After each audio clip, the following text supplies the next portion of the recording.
Welcome to Creative Human, where we have deep conversations with creative people on how to ascend and how to adapt in a changing world. I'm your host, Tom Martin. I am so stoked you're here, by the way. This is episode 1. We did it. We launched a podcast. Really, this show exists. You can listen more in the introduction episode, but this show exists because I know people in the creative world are having conversations related to why they love doing this, what's on the horizon, what is threatening, what is exciting. And a lot of shows talk about this, but usually with budget holders or big decision makers at the top. And I wanted to spotlight and talk with and hear directly from people who are more so in it, especially as freelancers, but not limited to just freelancers. But my first guest is a freelancer, and a darn good one at that. Tanner Fowler is based just outside of Denver, Colorado. He is a mountain man who at one point lived in a van. This is also a really cool thing he did. I'm not making fun of him. He has since, leaving the agency that he and I worked at together back in 2021, gone on and spent the last 4 years building out a really awesome freelance world for himself. He works for the Denver Broncos in the NFL, works for Texas Tech and the Red Raiders, among many other clients that he has and services. Tanner's main thing is cinematography and making beautiful images come to life through his lens. And he has some really big, deep thoughts on how the landscape is maybe shifting for folks of his ilk and where it could potentially go. Not to mention, I think Tanner's story is really interesting for those breaking in the industry or trying to make the next step as a cinematographer or videographer. Tanner Fowler, cinematographer, videographer, lover of the great outdoors. My man, you are the first guest on the Creative Human podcast, so you get to be the first person to answer the question we'll ask everybody off the top, every guest we have, which is, what makes you a creative human? Oh, Tom. Well, thanks for having me, first of all. But creative human, there's like a lot to unpack in that term there. But I kind of look at it from the not technical, not video side of things. And I want to take it back to I think I really just, as a person, look deep into details. Like when I'm sitting at dinner and I'm looking around at the restaurant or doing anything, I'm looking at the details and everything, looking at pictures on the wall, seeing how people are interacting with each other, the sounds around me, what's going on outside the window, how it feels inside. Like I'm taking in everything and just kind of noticing, not really making opinions or trying to explain it in my head, but I just kind of take it all in and notice those things.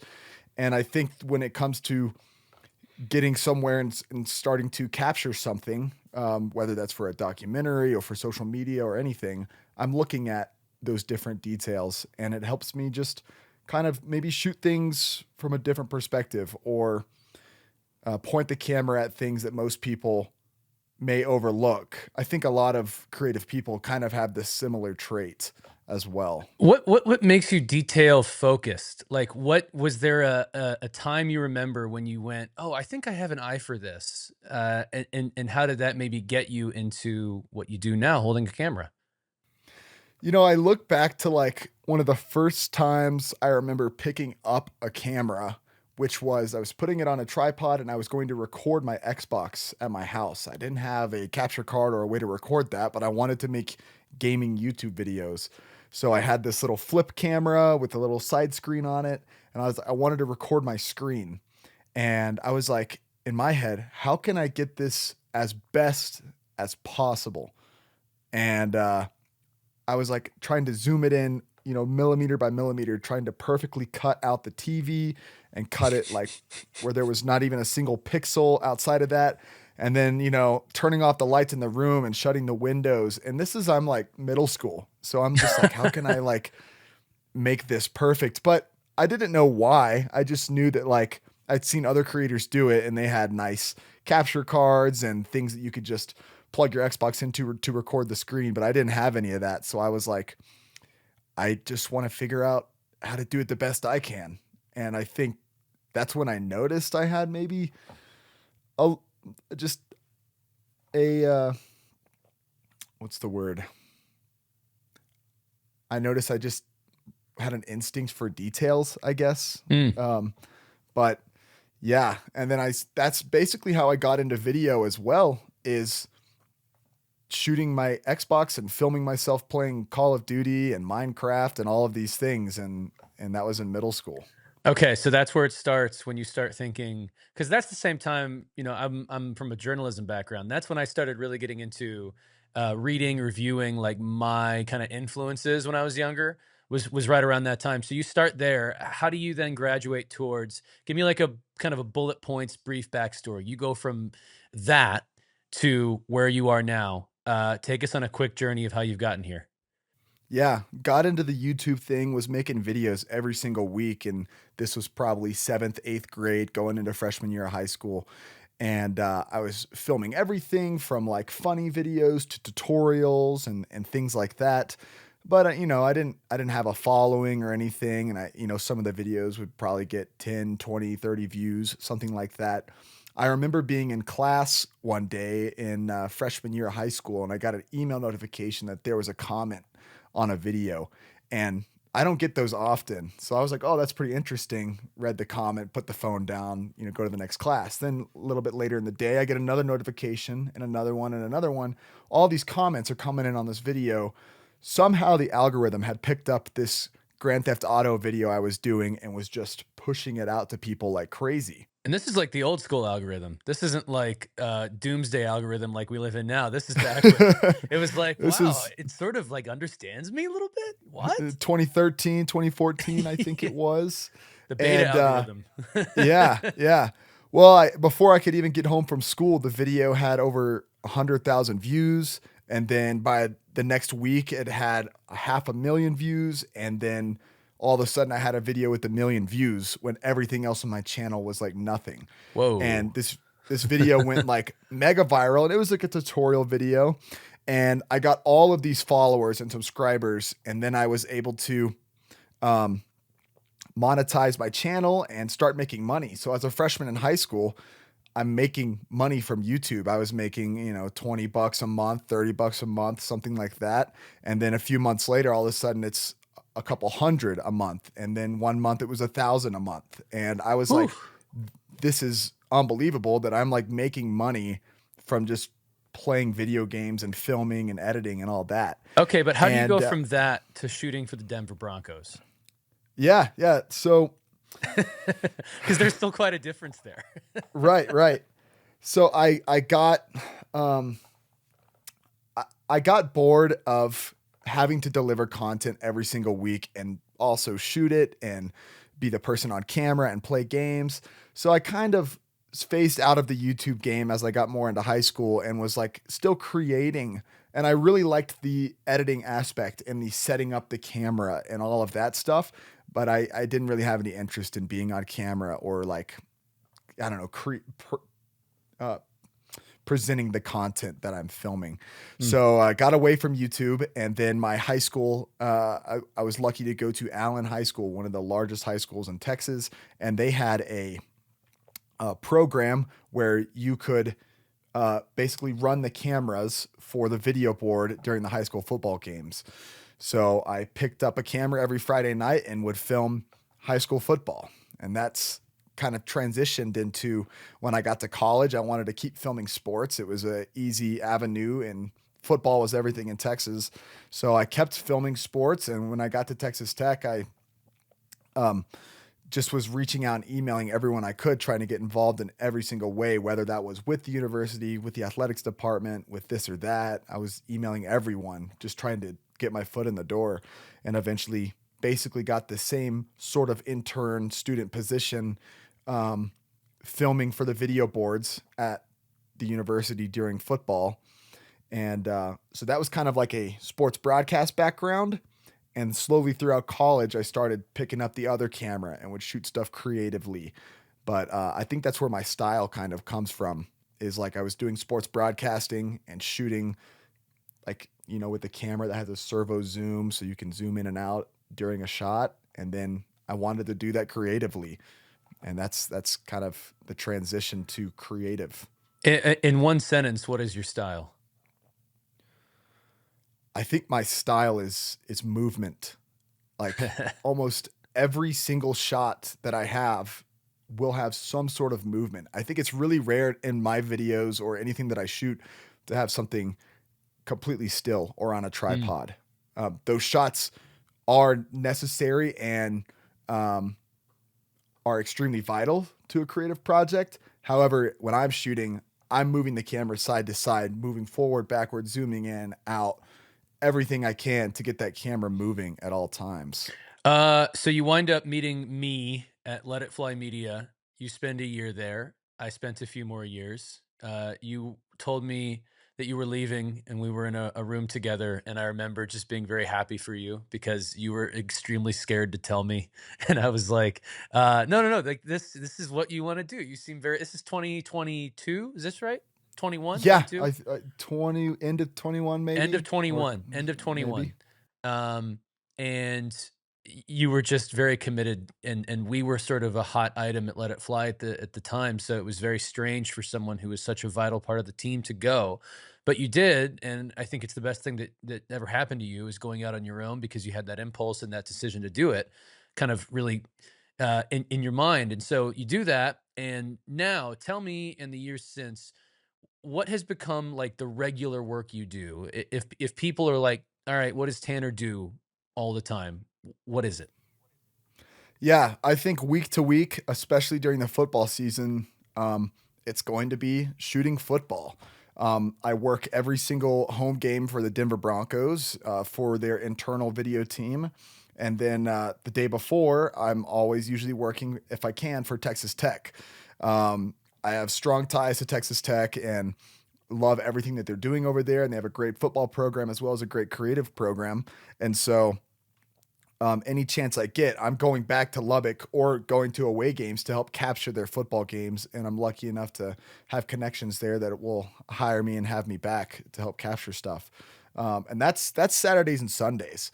I think outside of that, Monday through Friday, you never know. I think there's something different every single week, and it's rare that it'll be the same thing.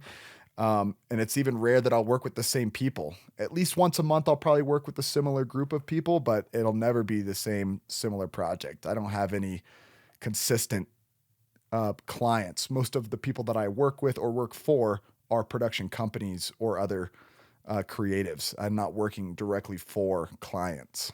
For some people, it could feel like I wish I had more of an understanding all the time of what my weeks are going to look like. And you, the way you just put it, it seems like that you are walking into something completely new and different potentially on a week by week or month by month basis.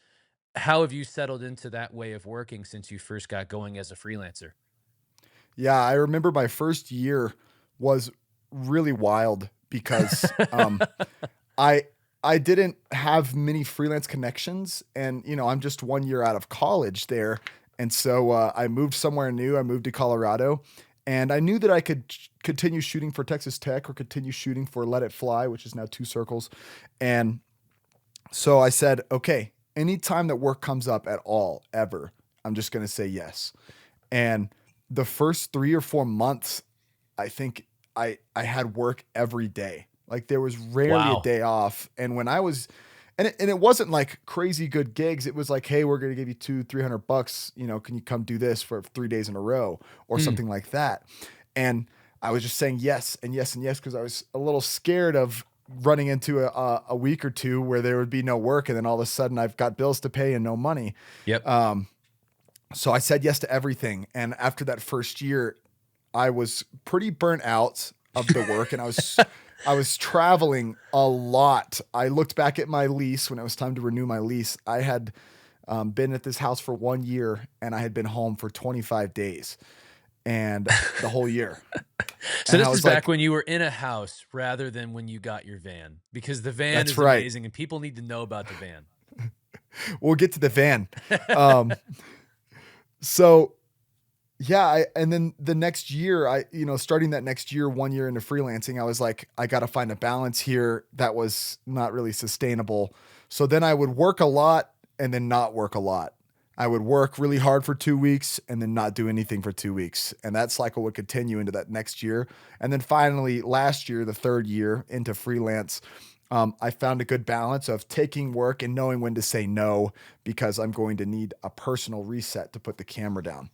Um, and due to all of that travel and work and stuff, I decided that I was going to get a Sprinter van because it didn't make sense to be paying for a house that I was never at. So I was like, if I put the same money as a car payment and a house payment into one car house thing, then I can drive this to work and go wherever I want and work anywhere.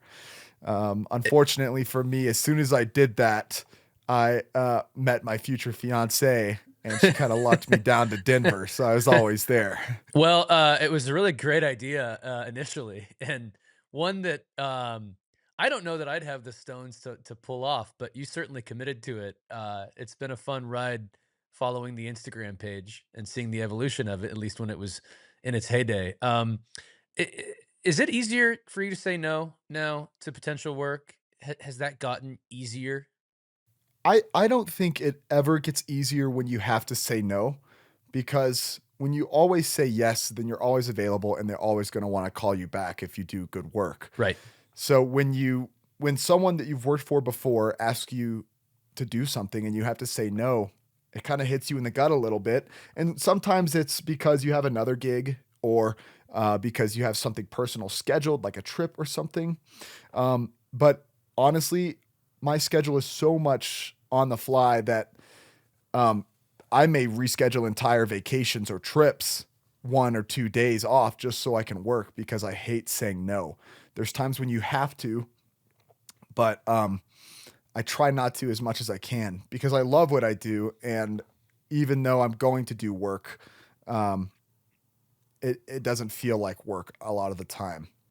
Was there a time which you said no to an opportunity, and you don't have to name any names or clients, but like you said no and you immediately were like, "Oh my god, why did I say no? I should have said yes. Like what was I thinking?"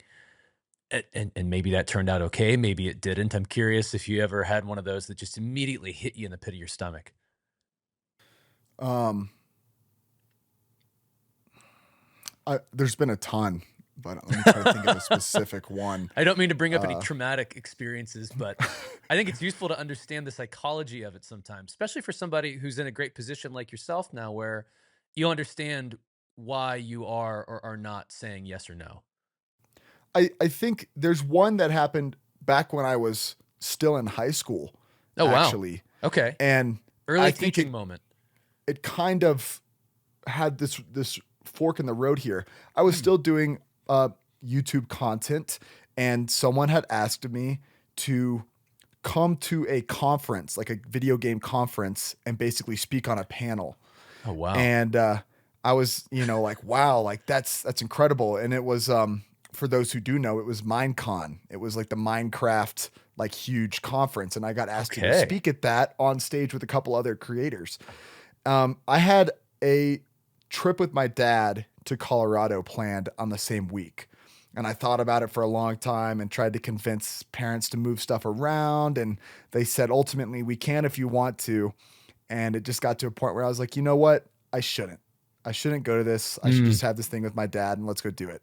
So, what ended up happening at that conference was I knew a few other friends who had gone and spoken on the panel, and they ended up becoming massive YouTube stars, like millions and millions of subscribers. They were networking with insane people in the green rooms there at the conference and like ended up doing crazy, crazy things. And their life changed and they moved to like California and did all this stuff. And then I just went to college basically and kind of lost connection with those guys immediately after. I don't regret it at all. Um, I think that like the same sort of thing would have probably happened to me if I had gone. I would have been completely focused on video game content and networking with these guys for years Mm. is what would have happened. And now I have this kind of personal life and freedom here in Colorado that just never would have existed. And I look back on it months after and thought it was the worst decision ever. And now years later, I'm like so happy with how everything turned out. And you feel like that would have taken you down a path where on paper you can look at these things that some of the other guys managed to put to their name, but it really wasn't tapping into what you thought was best for you or where you felt your either interests were, talents were. Is that maybe a good way of summing it up? Yeah, I think I never would have found out that I liked shooting as much. You I know, can't imagine you I not shooting, Tanner, to be honest. sorry, you cut out there. Say it again. I was gonna say, I can't imagine you not shooting, to be honest. I mean, you're so good at it, but also like it's just such a part of your identity. Yeah, I something about just having the camera in my hand, whether that's on an NFL field, a college football field, or just out in my backyard. It's I don't know. It's that thing that fuels your soul. You know, Mm. I'm just so happy to be able to do it. Whether or not the footage in the camera goes anywhere or not, just hitting that record button and capturing things right in front of you is so fun to me. And kind of feels like it gives me a little bit of my purpose. It's not my full purpose, but it's at least half of it.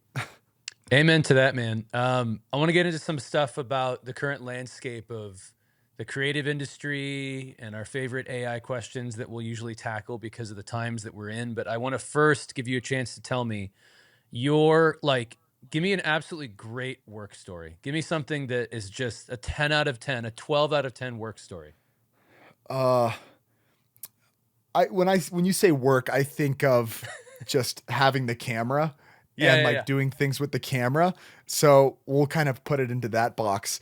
But I have two. And the first one, we'll go back to college. It was probably my sophomore year of college, junior year of college.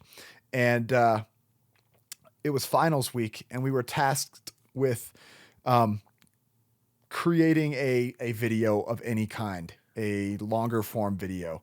And most of my other friends who were also doing other studies during finals week are super stressed out. There's a lot going on. You're studying for everything, but in the creative world, there was just like, hey, go create a video.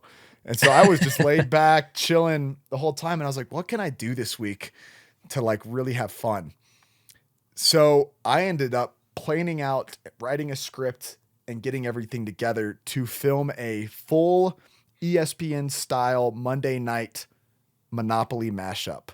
And it was like, we're going to film Monopoly like it's being broadcast on ESPN. And Oh it's like the man. most high quality thing that you've ever seen in the Monopoly world. And it took me like 2 or 3 days, but we filmed a full Monopoly game being played, and I got access to film it on Texas Tech's basketball court in the arena. So we had it in the arena. We had fans. We had a studio with live color commentary. Um, and we had like drone and like sky cam basically style stuff. We had Of steady course. cam stuff. We did everything that we could. We had instant replay, and we broadcasted this Monopoly game. And I spent 2 days editing it all together. And it's honestly still to this day kind of holds up comedically. It's like, wow, this is ridiculous that this has been done, but I think it has maybe 500 views on YouTube. I was gonna say, naturally, I have to ask where we can watch this thing. Is it on your YouTube page? Yeah, it's on YouTube. I think if you just search Monday Night Monopoly mashup, it comes up. And There can't be many everybody others. everybody in the video are still some of my best friends to this day, you know, and it's like I just got all my friends to do the different roles and the different positions, and that was pretty fun and really interesting. Do you know what I love? Before I hear your second story, I always love, I've hired a lot of people back at Two Circles and Let It Fly, and I always appreciated when people would tell me what initially got them into video, and it was always, you know, something. I don't want to accuse Monopoly Monday Night Mashup of being silly, but it was always something like silly like that. Like I used to make fun videos for my college friends that was just taking stuff that we'd shot, and I would just edit together something so stupid just to make them laugh. And I think that DNA really carries over to big budget, really high pressure situations more so than anything else sometimes, like those fundamental foundational, I'm just doing this to do this, to be silly, to be serious, dramatic, whatever it is. So I don't know. I feel like there's a temptation sometimes to shrug off that being important on a maybe not a resume, but to someone's background. I'm like, no, no, no.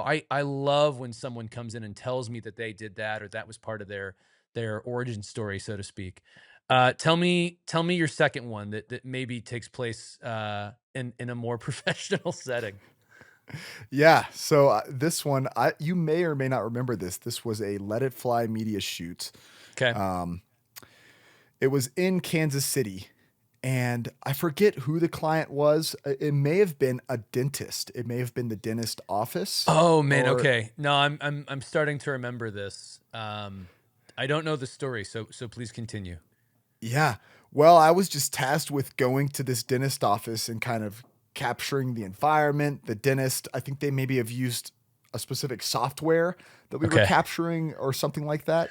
But Was I this show up. Cavo? What is that? What is Cavo? Cavo was some dentist software or something that was a client, and Yeah, had to have been. yeah, okay. Let's proceed with me mentioning Cavo in this episode. Worst case, I cut out the mention of their name. So please continue. Uh, Depending on where this goes. so, I show up at this dentist, and this is like a really high tech dentist office, Oh like one of yeah. the most high tech ones I've ever seen. And they take normal clients. It's not like it cost more than any other dentist, but it was just like they had a lot of investment and money. They had probably 20 different rooms to get stuff worked on and all these assistants and everything. So I go into this one room to film basically just a client coming in and getting a small procedure done. And I try to remember who it was. It was a Chiefs player, but I'm trying to Oh, remember who it was. it wasn't McCole Hardman, was it? It might have been. It might Might have have been been. McCole Hardman. I Okay. feel like it was a receiver, but okay, we can continue now. And he's wearing a Chiefs jersey, and he's like got all his stuff on, and he's got these gold chains and everything. And he's sitting down to get a procedure done, and the doctor comes in. And then I film Hardman getting a root canal, like the full process. And I'm like, like with my camera, zooming into his teeth, seeing drilling being done Oh and like all yeah. this stuff, and he's just hanging out. And I just thought that was in my head at the moment. I was like, this is so odd that everything in my life has led to like right here where I'm filming this NFL player get a root canal. Like you can't And imagine yourself having a root canal done and someone just with a massive lens in your face rolling. yeah, it was hilarious. And everyone just kind of acted like I wasn't there. And I was able to get all these incredible angles, and some of them were so detailed and gory that they could never be shown because Well, it I was mean, I like, mean, this is why they, anyone who's always like, I'm just gonna shoot sports. I only want to work in sports. I'm like, you don't know what you're missing out on. You might be missing out on a potential sports crossover, but also just uh, non-sports is so unpredictable. You just don't know what it'll be. yeah, you never know what you're going to film day to day.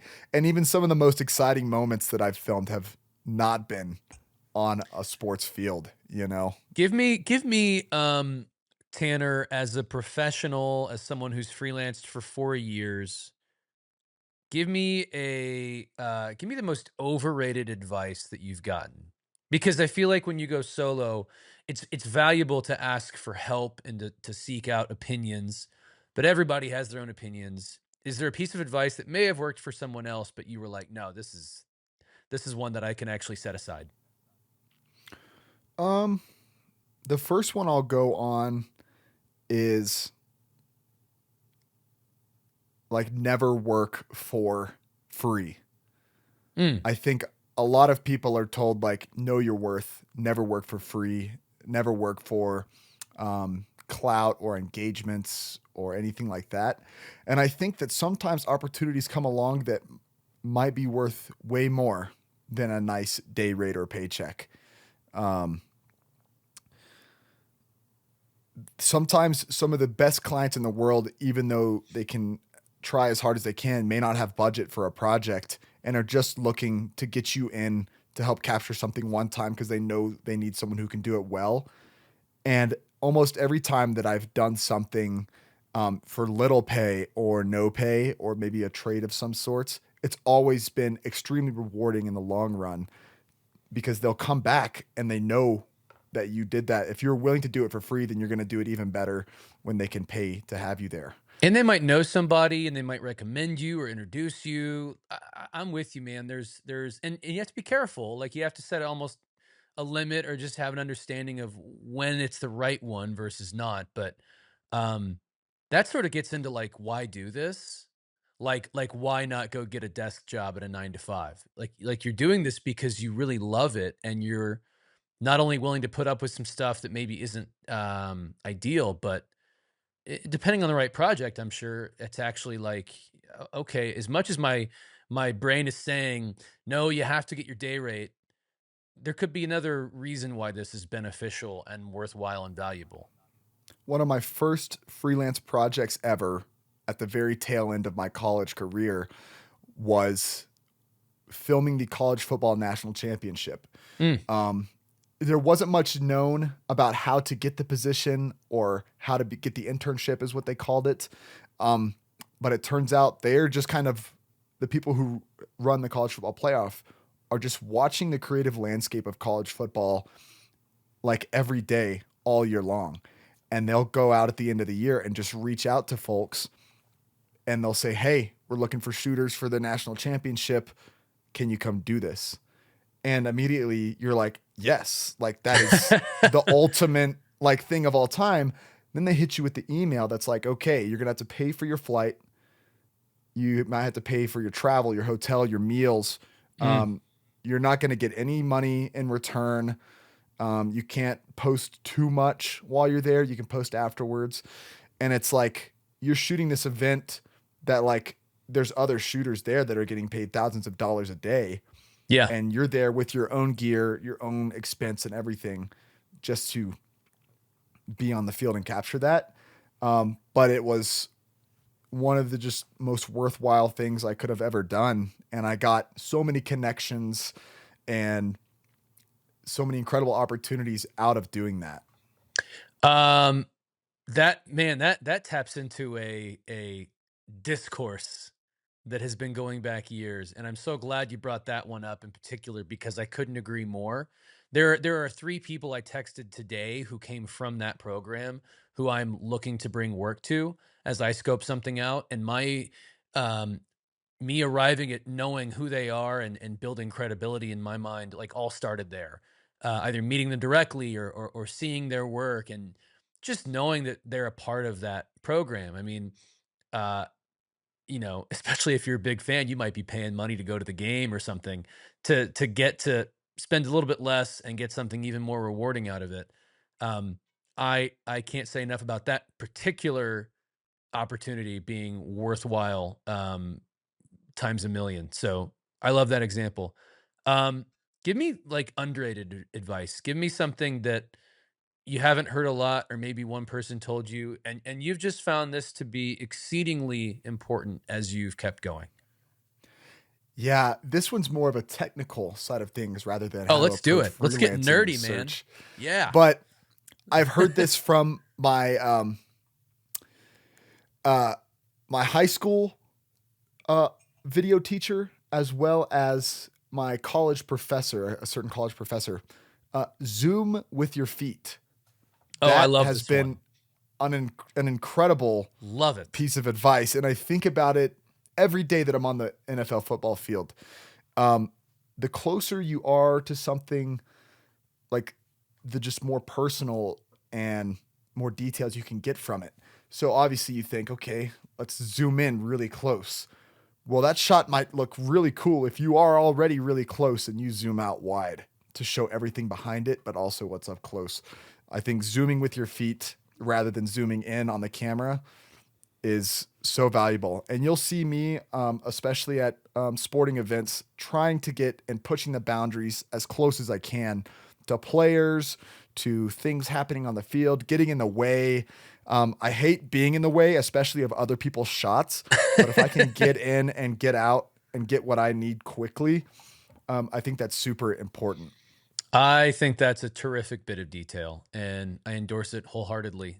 Um, let's talk about the current landscape, my friend. We were having a beer outside of Minneapolis, and we started talking about AI and trying to kind of sort through each other's opinions and feelings about it. Um, I will come up with a clever way to introduce these questions at some point, but for now, let's just lean into it because this is not going away. It's becoming more prevalent. It is changing rapidly. The next person I talk with will have something probably brand new to address. That's either a new um, thing that's come out or a new revelation about the industry. But mostly, Tanner, I just want to know your overall feelings on AI. Broadly, where do you start with it as it has made its way into our industry? Overall, AI is going to be an amazing thing for humanity. Um, but as a lot of people are afraid of and sits in the back of everyone's minds, will it be the death of us? I don't know. Um, Big polarizing opportunity there. Either all or nothing, or we're all dead. Okay, well, let's start with that. No, and I I don't mean to laugh to discredit that. I mean more so, I that feels like it's a popular sentiment. Please tell me more.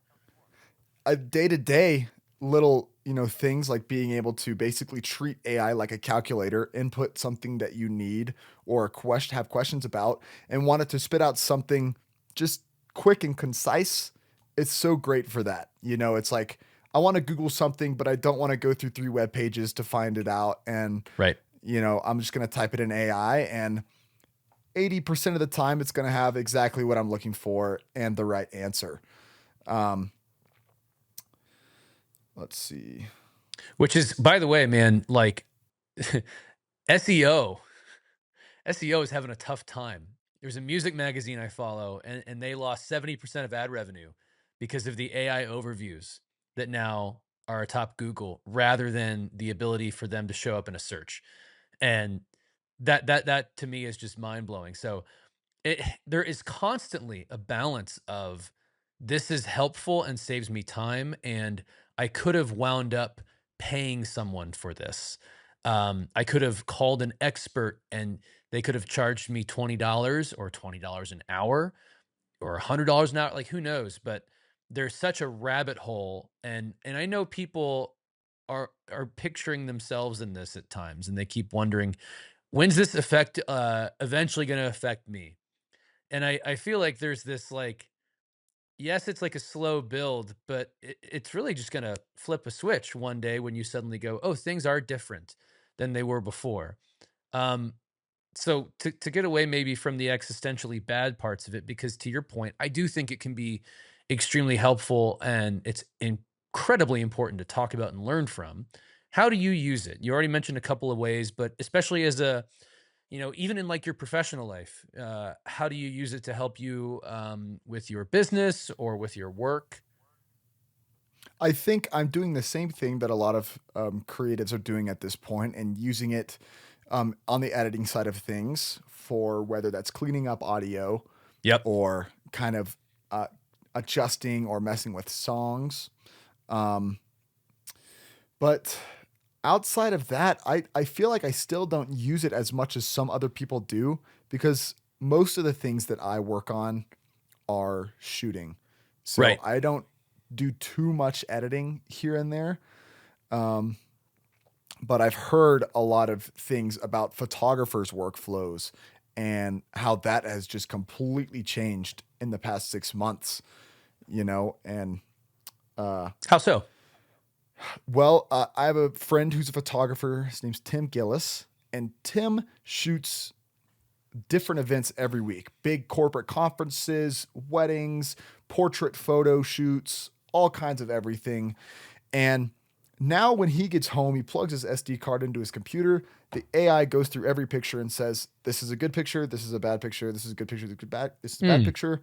And it puts his edit on it, and then it makes a folder of the AI edited these, and these are good to go. He goes into that folder, and then we'll start his editing selection and process, deciding, okay, this need tweaks or this looks good. Yeah. But it's like it goes through 2,000 photos and spits out 400, and all that work of sorting through stuff and, oh, is her eyes closed in the 30 photo span that I just took, or who had the best smile here? It just does all that for you.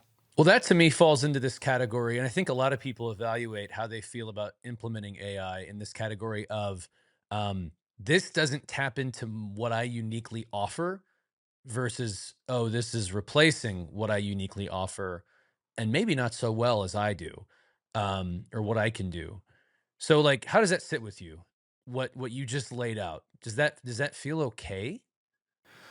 You know, it's weird because there's definitely going to be moments where Tim has to go back and get a photo that the AI missed. It's like it Right, missed, these 3 photos where it was perfect and it totally missed it. And that just, over the course of a month and you do 20 different shoots, how many good photos are missed because, you took the quick route? And I'm not right, saying that Tim's taking the quick route, but like that's happening, to so many other things. Another side of that is AI taking over kind of everyone's thoughts of stock footage. hmm, I've seen some unbelievable, mostly drone style stock footage that could be completely erased by just typing in a prompts for AI and getting exactly what you want. I upload and publish a ton of stock footage, thousands of clips a year, to kind of create a side passive income. So for me, that is the main concern of, you know, is this going to eliminate that passive income for me? The website that I upload to, Artlist, ArtGrid, they even have built into their own website, generate the exact stock footage that you need. And we're going to read through all of our stock footage, use it to train the AI, and then, create exactly what you need. And then I'm getting less and less downloads. I haven't seen the effects yet because I think this year would be the first year that you might see a little bit of that come into play, and right. especially the next few years. But I'll start to see kind of the statistics and the return on everything as the next few months go by. But that's the my biggest concern to my day to day work is could that stuff just be eliminated pretty soon? Yeah, it's a tough one, because part of me. So what I've seen so far along those lines, along stock footage, and I use Artlist as well, but I've seen and used other platforms too.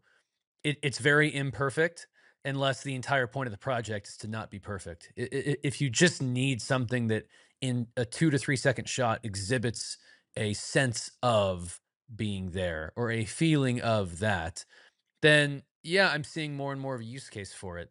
But if you're talking about very specific places, things that have incredible detail, to your point, as a detail oriented person, baked into the placemaking, baked into the setting, I still feel like there can only be so much that the AI can generate there before it falls short of the real thing.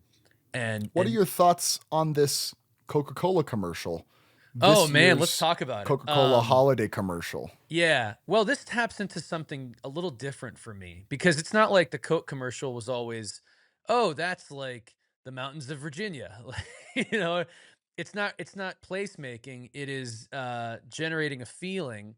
And where we're at right now. So Coca-Cola made a conscious choice to come out and say and promote the fact that it was an AI generated ad, and you've seen nothing but negative headlines. And a lot of people say any press is good press, so maybe they're okay with that. But because you go back in the soda aisle, and if you're still drinking soda, which in my opinion don't drink soda, but if you are, yeah, okay, maybe Coca-Cola comes top of mind.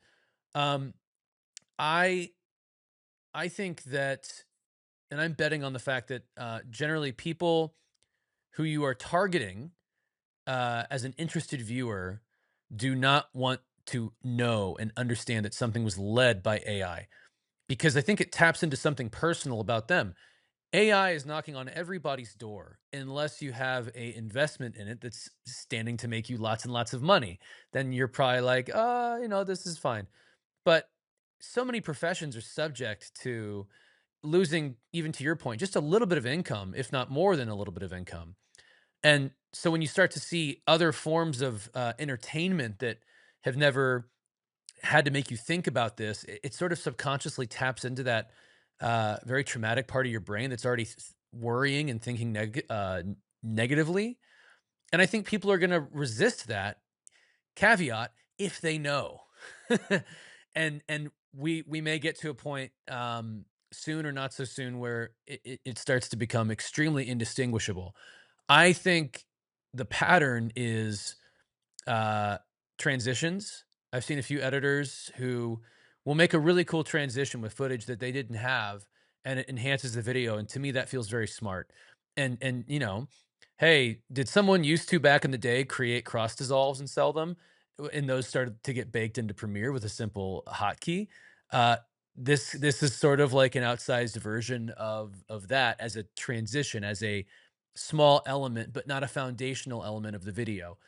Um, but I don't blame anyone for taking the next bit of leaps into, okay, it starts there, but then it snowballs into everything being replaced. I came across a Twitter post, an X post, um, of the creator or one of the artists. I think there were hundreds of artists on this Coca-Cola video, but I came across one of them who he was basically what he calls an AI artist. He does the Yep. prompting and does all of that. And he was posting about how he was happy he can finally share that he worked on this Coca-Cola video, and then it was like thousands of hours of work and this and that.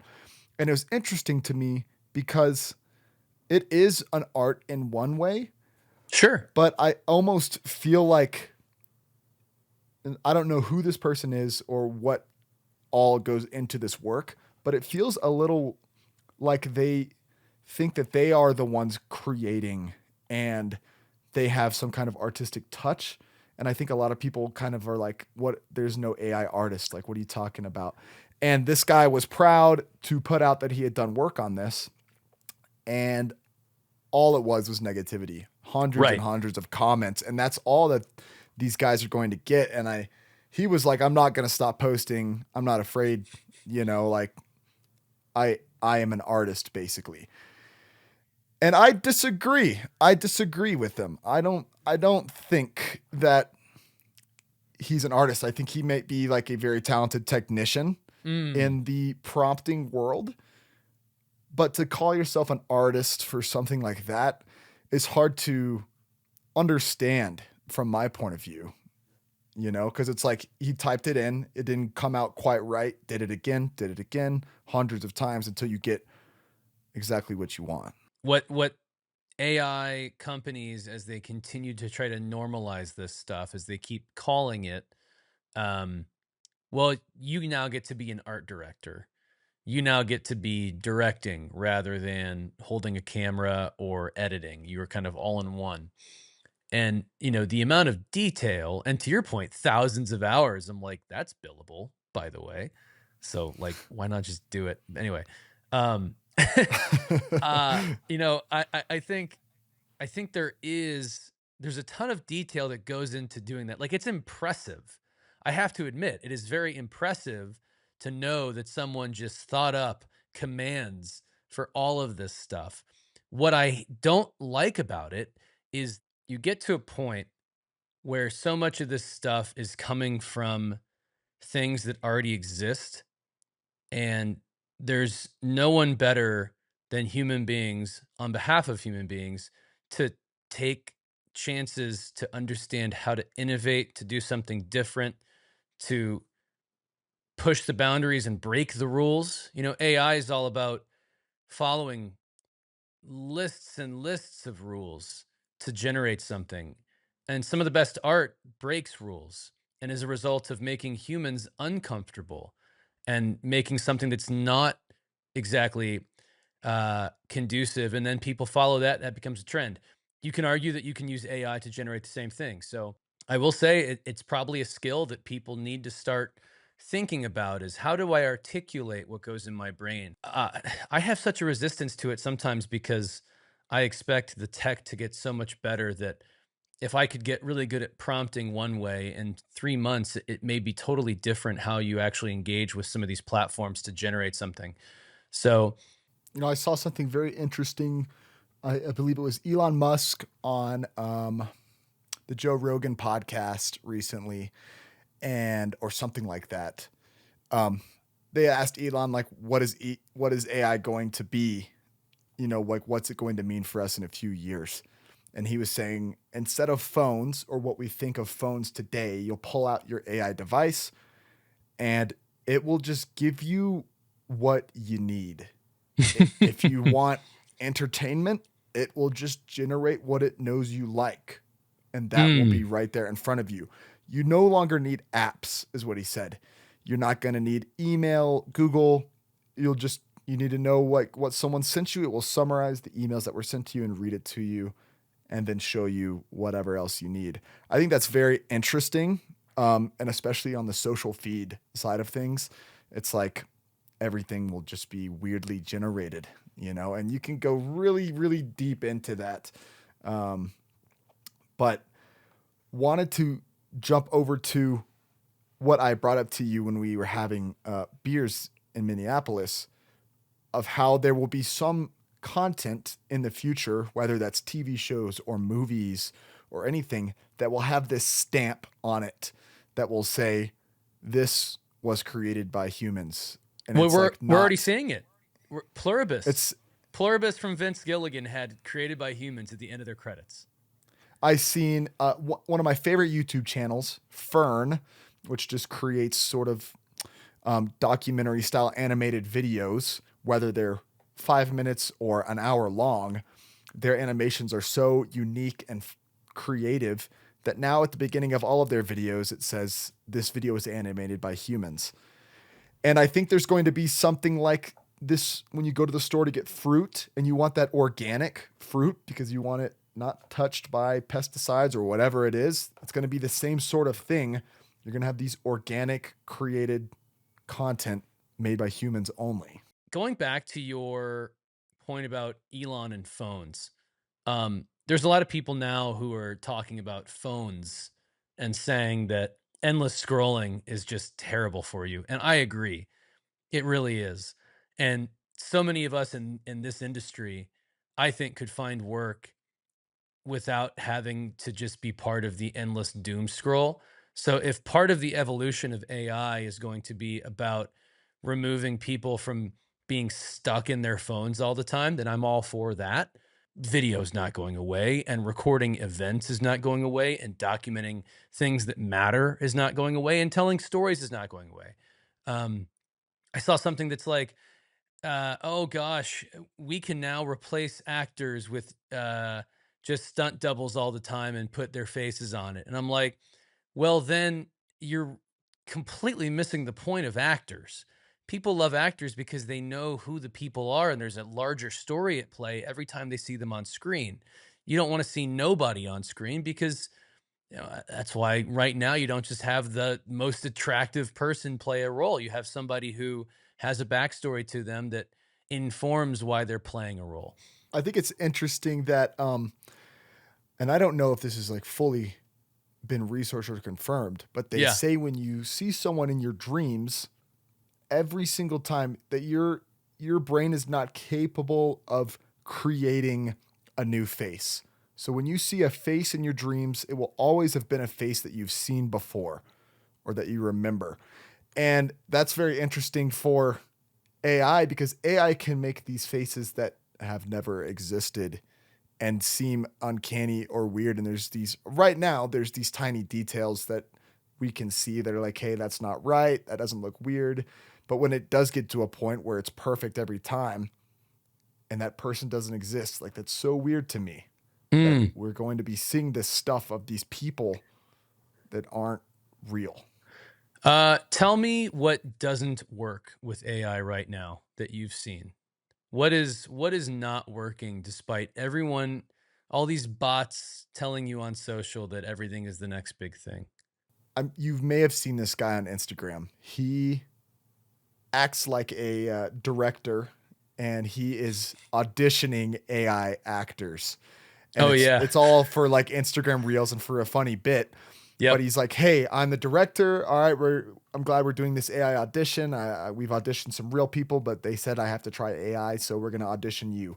And it's like an AI person that's like responding to his prompts. And he's like, okay, we're gonna do a scene where you're picking a paint to paint your new house, Yep. and just say this one single line and just do it with this emphasis. And the videos are hilarious because the AI will sometimes say the line. It will sometimes say the line in a different person's voice. Um, all of this different, very interesting stuff. And sometimes a third hand comes out of nowhere holding a hammer for some reason, or this or that. And it's consistency right now is so hard to be able to generate something that's like the same face, the same person every single time with the same voice. That's not working right now. I would agree with you. I think where it's most useful right now that I am seeing is in a development phase, aka I have a vision for something, I have an idea for something. What I'll use the text to photo or photo to photo generation in Artlist for is just simply making a reference frame or using something to say, hey, if we took this person and put them there doing this, this is what it could look like. And you and I both know all the other many, many details that need to go into what that frame actually becomes. But an AI generated photo can kind of make enough assumptions that make sense, at least in a conceptual developmental phase, that I think that's become very worthwhile. And it's so funny. I heard a interview where I think it was the CEO of Runway, for those who use Runway ML, talking about how he feels like this is the ultimate use case for AI. And, part of me's like, man, I think you've created something much bigger than that. But in the interim, it is very helpful and it is very useful for alignment. So I want to speak positively of that because there are flawed things that we've been doing in the creative business for a long time that needed upgrading. What we weren't asking for was displacing people to the amount that I think people fear displacement. There's always evolution, but now you're questioning the entire point of being creative, the entire point of trusting humans with this. And to me, that doesn't sit well. I've gotten several decks, probably 3 or 4 different decks and mood boards that are 100% AI generated, but they have exactly the details that you need to go out and shoot what is supposed to be captured. It's like they've generated this scene with the exact right lighting, the same time of day, the objects and people in it, and with the background. And it's a perfect description of what they are wanting. But now AI is not there yet to generate that. So they're like, hey, can you go out and shoot this? And being able to see exactly what they want, because they're being able to prompt a few times to get that exact image to put on the mood board, I think that's been extremely helpful because they can get pretty close if they're trying to draw it or find an image online to put in a mood board like they did years ago. And now it's like they can generate exactly what they want and then tell someone, go create this and then add your own touch to it. I think that's been really In the helpful. end with AI, my friend, are you optimistic or pessimistic? Do you lean one way or the other, and what informs your decision or choice there? I am pessimistic of AI overall, not just in the creative field. I see what's happening with people studying for classes in college and completing tests and doing all this stuff with AI. You can 100% get degrees and certifications by following through with your AI and getting all the details needed to pass a test. But when it comes to the real world, I feel like I got out of college at a really good time. That I'm glad that wasn't around because if it was around, I would have been using it. Hmm. Um, and I kind of had to learn things the old fashioned way. Yeah, by learning And them.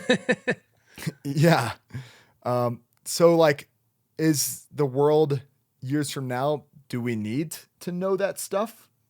Like, obviously, we think that we do. But if the world and how society changes and everything, will we need to have that stuff stored in our brains? I don't know. But I'm worried that there will just be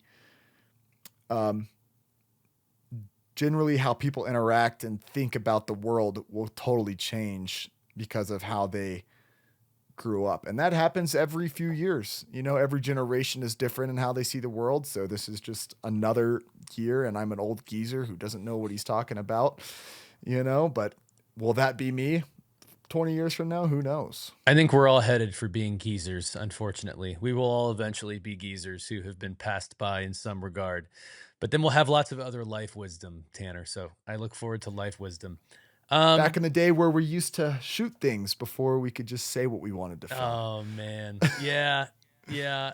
I I think that is a much slower change than people are making it out to be. If that's any comfort, I think it I is don't know if it'll ever get to that point, right. but you know, I it want to is see just very football highlights. interesting I to want think to see about. people. I want to see, NFL films. A lot of their stuff has looked as great as it did with slightly better cameras, um, as when Steve Sabol was doing his thing. Like, that's what you do is to me a great example of what I don't think AI should touch, other than to your point about your buddy who's the photographer, like maybe improving some workflows. But someone's got to It's capture it's real moments. it's been very interesting.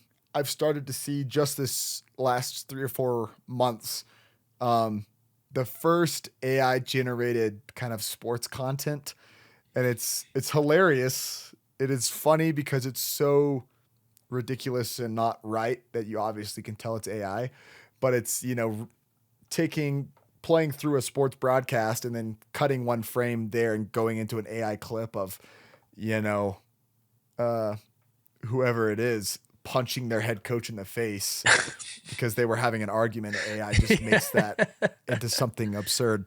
But I haven't seen much of it, and now we're starting to see more. And there is way more sports content to train AI on than I think almost anything else.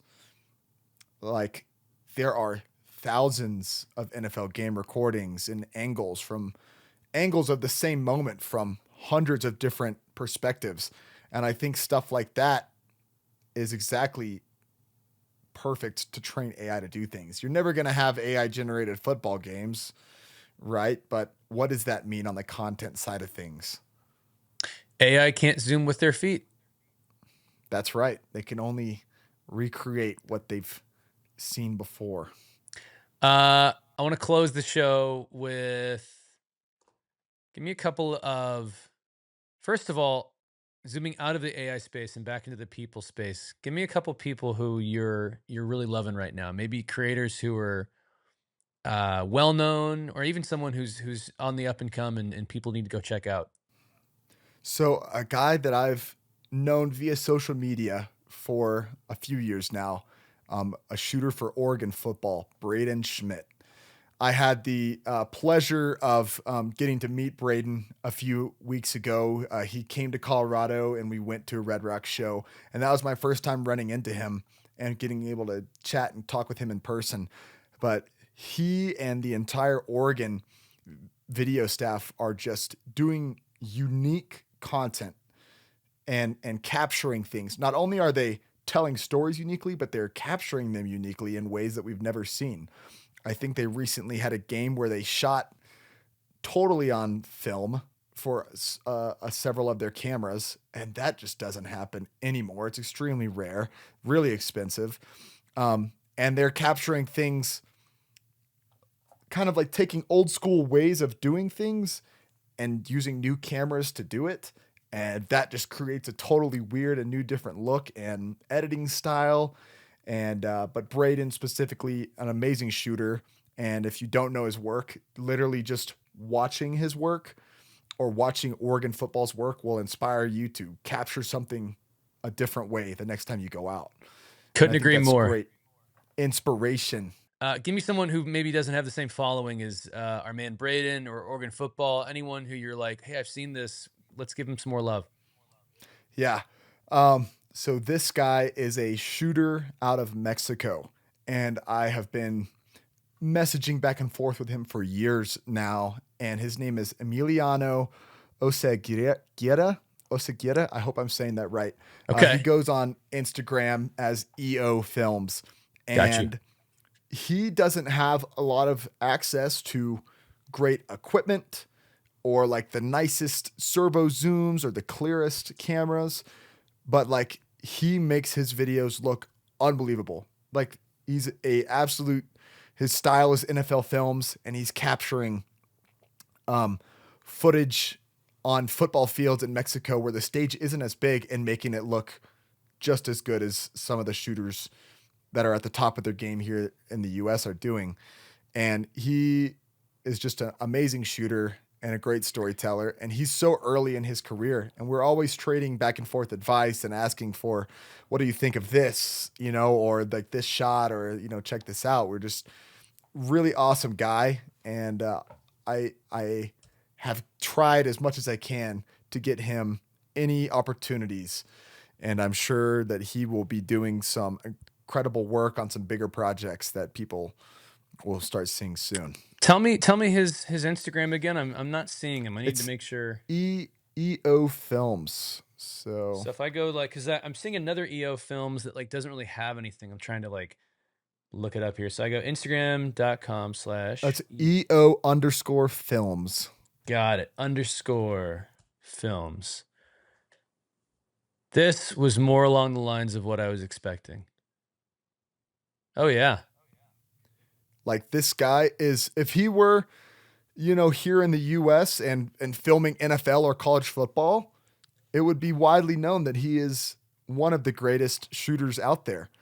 But, he is just creating unbelievable shots and doing some amazing storytelling with the camera down there in Mexico. And it's unbelievable. And I think that there are so many creators out there who may not have blown up because they're only shooting high school football, or they're only shooting stuff in, Australia or wherever it is that they're at. And yet they have the same incredible talent that if you were to just place them in the right position, you'd be having some of the best stuff you've ever seen. Dude. So yeah, some of this is great. And I'm like, Mexico football. I thought there was only one kind of Mexico football. There's a Mexico American football, evidently. And EO underscore films. Okay. Tanner, thanks for gassing him up. The last question I have for you. Overall, for those in the freelancer game, for those considering getting into it, for those who maybe have been in it for a long time, looking for a way to pivot a bit, overall thoughts on being a freelancer in this industry in the year 2025, entering 2026. How do we feel about it? Is it a good time? Is it a time to think different? How do you feel? Well, they say, if you love what you do, you'll never work a day in your life. And I think that can be true sometimes, but it's all about your personal time management and everything to say that, like, you can get burned out doing what you love. You know, if you're really in love with bowling and you do that every single day, you're going to get tired of it eventually. So, I think an important thing, and most freelancers will know this, is just balancing your time. And I've really enjoyed discovering more about myself without a camera in my hand in the past few years. Taking camping trips, going and learning how to ski and snowboard, and getting into just different things has been something I never really considered. When I was in college, I was like, all I want to do every day is camera stuff. And I still love to do that and want to do that every day. But I almost get some of the same joy out of, you know, going out and getting on a hiking trail with some of my closest friends and just not bringing the camera along. Um, but taking it back a little bit to the freelance world, um, I think a lot of people, all the best thing you can have as a freelancer is your personality and who you are, and not your skills or your talent.